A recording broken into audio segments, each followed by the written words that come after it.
नमस्कार।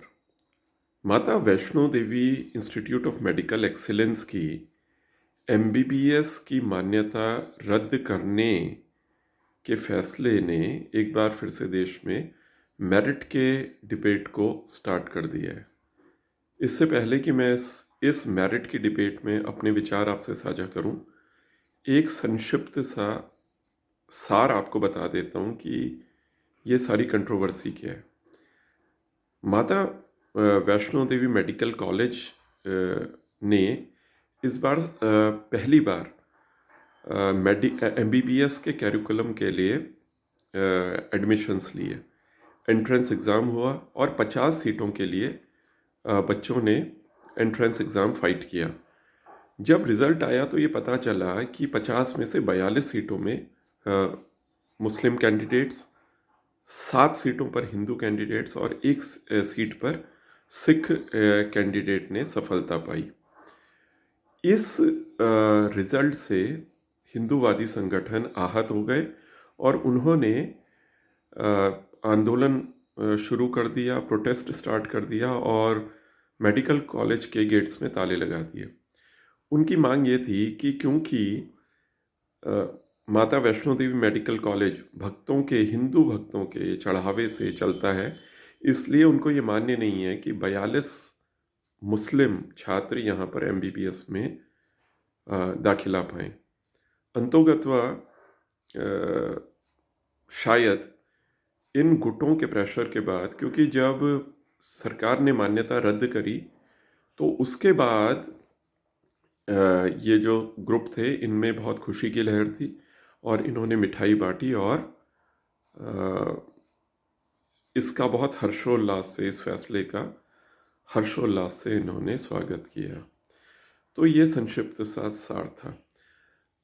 अब मैं आपके साथ अपने विचार यहाँ साझा करना चाहता हूँ कि क्यों मुझे ये लगता है कि इस फैसले ने एक बार फिर से देश में जो मेरिट की जो डिबेट है उसको स्टार्ट कर दिया।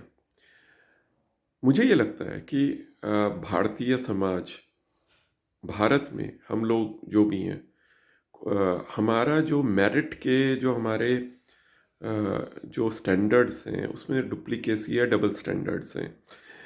हम मेरिट को अपनी कन्वीनियंस के आधार पर कोट करते हैं, यूज़ करते हैं। जैसे जब हमें मेरिट को अपने बेनिफिट के लिए यूज़ करना होता है तो आपने देखा होगा कई लोग रिजर्वेशन का विरोध करते हैं। उनका वहाँ पर तर्क ये होता है कि रिजर्वेशन के कारण कम नंबर पाने वाला विद्यार्थी दाखिला पा जाता है, लेकिन ज़्यादा नंबर वाला छात्र अपने लिए सीट नहीं बना पाता। ठीक उसी जगह हम ये देखते हैं कि जब कोई ऐसी पिक्चर आती है जो कि मेरिट की बात करती है, जैसे 10 से 15 साल पहले एक मूवी आई थी 3 इडियट्स, जिसका कि सार ये था कि आप ज्ञान को खरीद नहीं सकते, आप मेरिट को खरीद नहीं सकते, आप डिग्री खरीद नहीं सकते। तो उस मूवी को जो भारतीय समाज है, जो मिडिल क्लास है, बढ़ चढ़ कर सपोर्ट करता है और यह मूवी हिस्टोरिकली रिकॉर्ड बनाती है।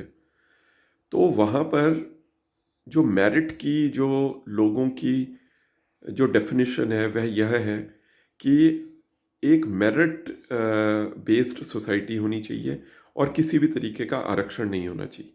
लेकिन ठीक इसी जगह पे जब माता वैष्णो देवी मेडिकल कॉलेज में आप 50 बच्चों के एडमिशन को इस कारण रद्द कर देते हैं कि जो रिजल्ट है वह हिंदूवादी संगठनों को पसंद नहीं है, तो वहाँ आप मेरिट को पीछे कर देते हैं और आप इस बात में एक्सेप्टेबल आप इस बात को मान लेते हैं कि आप मेरिट वाले लोगों के एडमिशन को तो रद्द करवा दें और उनकी जगह जो दोयम दर्जे के, कहने का अर्थ ये है उनसे जिनकी मेरिट है वे एडमिशन पा जाएं। और मुझे लगता है ये किसी भी समाज के लिए किसी भी मेरिट का जो आर्गुमेंट होता है, डिस्कशन होता है, उसमें अपने कन्वीनियंस के आधार पर जो पोजीशंस बनती हैं वे किसी भी उन्नत समाज के लिए, प्रगतिशील समाज के लिए अच्छी नहीं है। क्योंकि जब आप अपनी सुविधा के हिसाब से चीज़ों का आकलन करने लगते हैं तो वह आपका जो स्टैंड होता है वह सबसे बेहतर स्टैंड नहीं होता, वह केवल कन्वीनियंट स्टैंड होता है। अब अगर माता वैष्णो देवी मेडिकल कॉलेज में की मान्यता रद्द होने के बाद ये 50 बच्चे जो कि मेरिटोरियस हैं, जिन्होंने कंपटीशन फाइट करने के बाद अपने लिए जगह बनाई थी, अगर उनका एडमिशन केवल किसी भी प्रकार के प्रेशर्स के कारण अगर उनका एडमिशन रद्द हो जाता है तो ये एक मेरिट बेस्ड सोसाइटी की ओर हमारे जो कदम बढ़ने चाहिए वे नहीं है। और एज अ समाज हम एक ऐसा समाज बनते जा रहे हैं जो कि अपने सुविधा के अनुसार किसी भी योग्य व्यक्ति को पीछे कर देगा और किसी भी आर्ग्यूमेंट में अपने कन्वीनियंस के हिसाब से स्टैंड ले लेगा। इसका आप दूरगामी पहलू ये मान लीजिए कि अगर प्रेशर्स के कारण लोगों के एडमिशन्स को रद्द करने आप लग गए तो इसका अर्थ ये है कि फिर आपको डॉक्टर भी इन्फीरियर मिलेगा, इंजीनियर भी रिलेटिवली कम कैपेबल मिलेगा और साइंटिस्ट भी कम योग्य मिलेगा। और किसी भी समाज के लिए ये बहुत दुर्भाग्यपूर्ण बात है कि आप अपने विचारों को अपने आइडियोलॉजी के साथ मैच करके देख रहे हैं, जबकि आपको हर चीज़ को लॉजिक और साइंटिफिक टेम्परामेंट के हिसाब से देखना चाहिए। तो अंत में अब मैं अपनी बात को एक बार संक्षिप्त में समराइज़ कर दूं। मुझे लगता है कि जो भारतीय समाज है इसकी जो मेरिट की जो डेफिनेशंस हैं वे बहुत सतही हैं और वे सुविधाजनक हैं। और हमारे को अगर एक प्रगतिशील राष्ट्र बनना है तो हमारे को मेरिट की डेफिनेशंस को एक बार फिर से देखना चाहिए और अपने विचारों को भी टटोलना चाहिए।